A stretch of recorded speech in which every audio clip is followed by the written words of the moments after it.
Sådan her skifter man en tråd. Først så løsner han, sådan hjulene de bliver løs.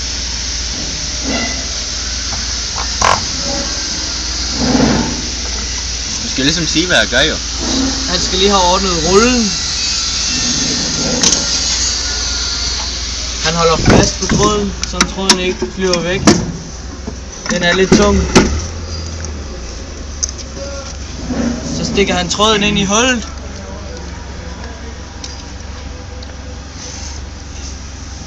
Så venter vi lige lidt.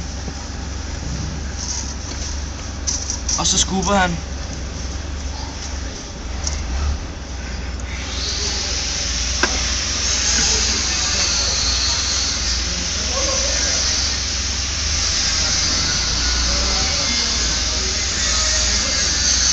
Eller slanger.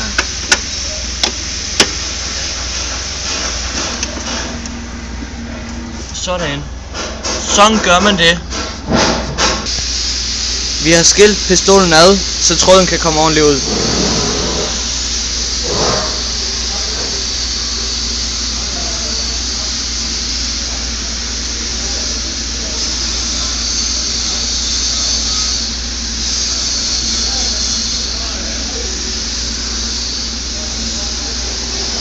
Sådan.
Jeg skal lige have renset hætten.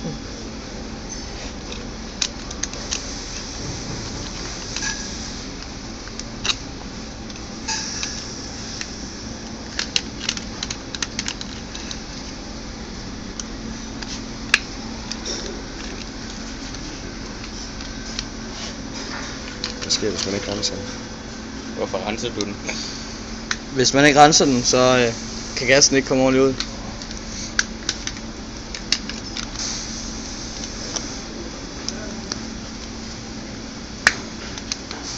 Sådan der, nogenlunde. Tager du den bare på igen, så er man klar til at svejse. Nu vil vi vise hvordan vi svejser med og uden gas.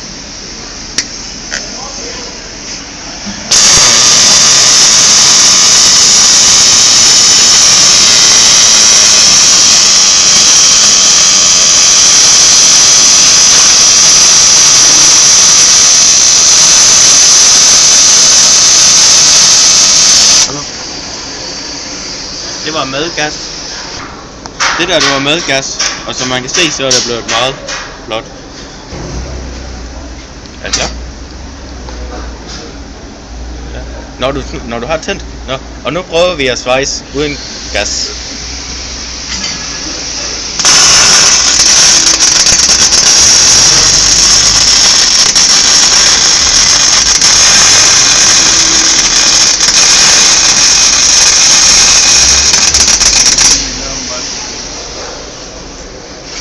Som man kan se, så er det ikke blevet særlig pænt, fordi at gassen ikke har været nede og beskyttet. Udsugningen, det er vigtigt for at få alle gasser og røgen væk. Og så masken, den er vigtig for øjen, og handsker, de er vigtige for at du ikke brænder af fingre. De griner ikke af dig. Når jeg trykker på aftrækkeren på pistolen, så kommer gassen ud.